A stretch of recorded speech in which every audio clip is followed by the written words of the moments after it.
আত্মসম্মানে আঘাত লাগলে সরল মানুষটা একটা সময় ঘুরে দাঁড়াতে শিখে যায়, কিন্তু তার চারপাশের মানুষ সেটা মেনে নিতে পারে না। কেন সে ঘুরে দাঁড়াতে শিখে যাবে? কেন সে আমরা ডানে নিলে ডানে, বামে নিলে বামে যাবে না কেন? এটাই বাস্তবতা, এটাই তারা মানতে পারে না। তো আসসালামু আলাইকুম প্রিয় ভিউয়ার, যেখান থেকে আমার ভিডিও দেখতেছেন আপনাদেরকে অসংখ্য ধন্যবাদ ও ভালোবাসা, শ্রদ্ধা ও সালাম।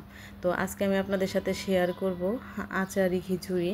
এটা হচ্ছে সবচেয়ে, এই খিচুড়ির বৈশিষ্ট্যটা হচ্ছে মাসকলাইয়ের ডাল আর আলু একদম ঘন থিম হয়ে আসছে। এই মাসকলাইয়ের ডাউল মশার আমি 1 কোটা চাউল দিয়েছি, মানে 1 পোয়া পরিমাণ চাউল আর 1 পোয়া পরিমাণ ডাল, মানে সব ডাল মিক্স করে। সব ডাল বলতে হচ্ছে এখানে শুধু মাসকলাইয়ের ডাল আর মসুরের ডাল দিয়েছি আর 4-5টা আলু দিয়েছি। তো সব কিছু ধুয়ে মেখে একদম মাংসের যা যা মশলা লাগে সব মশলা দিয়ে মেখে একবার সরাসরি রাইস কুকারে বসিয়ে দিয়েছিলাম। হওয়ার আগে ওই যে নেড়ে চেড়ে থেতো করে নিয়ে তারপরে প্লেটে বেড়ে দিলাম। এই যে আচারি খিচুড়িটা হচ্ছে জলপাইয়ের আচার করে রেখেছিলাম। জলপাইয়ের আচার রেসিপি বা অন্যান্য আচারের রেসিপিও আমি দিয়ে দিব। তো এখানে হচ্ছে এই যে আচার দিয়ে কিন্তু সকাল সকাল এরকম খিচুড়ি খেতে ভালো লাগে। সবচেয়ে কিন্তু শীতের দিনে বেশি মজা। তারপরেও এক আইটেম প্রতিদিন খাইতে ভালো লাগে না, এর জন্য আজকে সকালবেলা খিচুড়ি করেছিলাম। তো যদি ভিডিওটি ভালো লেগে থাকে প্লিজ সাবস্ক্রাইব করে দিয়ে আমার পাশে থাকবেন। আমার পুরো ভিডিওটা ওয়াচ টাইম ফুল করে দেখে নেবেন।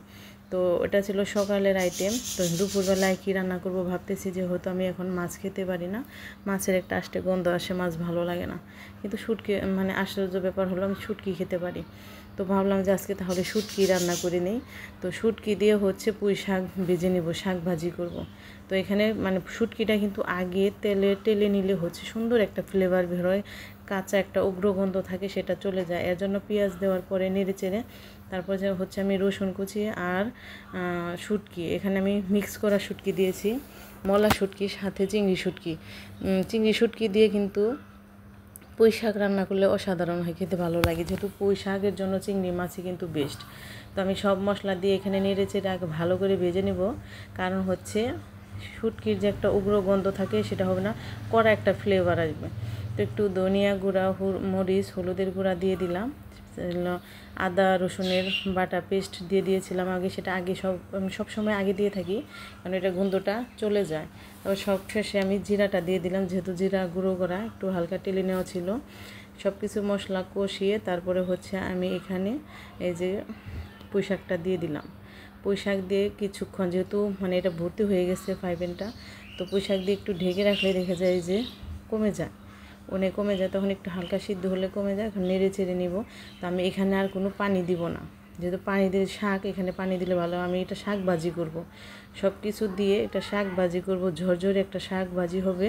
তারপরে হচ্ছে এখানে শুটকি আছে, এই যে এরকম একটা সুন্দর একটা আসতেছে, দেখেন এই যে এইভাবে ভেজে একদিন খেয়ে দেখেন, বিশ্বাস করবেন না, 1 প্লেটের জায়গায় 2 প্লেট ভাত খাবেন। একদিন ট্রাই করেই দেখেন না, বিশ্বাস না হয় একদিন ট্রাই করে দেখেন। কতভাবেই তো রান্না করে খান, একদিন এভাবে রান্না করে দেখেন, খেতে ভালো লাগবে, মন্দ লাগবে না। তো আমি আপনাদের সাথে, আমি যেহেতু ব্লগ ভিডিও করে থাকি, আমি প্রতিদিনই ডেইলি যে কাজগুলো করে থাকি সেই সব বিষয় ভিডিও করে থাকি। দেখেন এই যে আমার হচ্ছে শেষ এই যে রান্নার আইটেম এরকম। তো তারপরে হচ্ছে দুপুরবেলার রান্না। তো এটা হচ্ছে বিকেলে, সন্ধ্যার আগে বাড়ির পাশেই, মানে কাছাকাছি একটা মেলা বসেছিল, সেই মেলায় বাচ্চারা বলছে মেলায় যাবে। তো দেখেন এই যেখানে মিষ্টি, গরম গরম মিষ্টি, যে হাঁড়ি ভর্তি রসগোল্লা, মিষ্টি, কালো জাম, এটা হচ্ছে বালিশ মিষ্টি। আর এটা হচ্ছে নাকি মিষ্টি, কিন্তু এটা একটু কড়া মিষ্টি, ঝোলে ভেজানো। তো আমি ওনাদের কাছে জিজ্ঞাসা করলাম, ওই সাদাটা ওটা রসগোল্লা, এটা হচ্ছে মিষ্টি, ওইগুলো আরও ছোটো মিষ্টি। তো এইখানে দেখেন আচারি, বাহারি আচার, কত রকমের, চালতার আচার, অনেক রকমের আচার আছে এখানে, খেজুরেরও আচার আছে, চেরি ফলের আচার আছে। আমি চেরি ফলের আচার যেহেতু কখনো খাই নাই বলতে পারবো না, কিন্তু এখানে সব ধরনের আচারের সাথে এখানে ভিন্ন ধর্মী একটা আচার আছে, যে আচারগুলা ভালোই লাগতেছে দেখতে। তো এটা হচ্ছে রাত্রের ফুটেজ, এই যে পরের দিনের বেলা এই যে মেলায়, মানে হিন্দুদের মেলা এটা। তো সবাই ভালো থাকবে।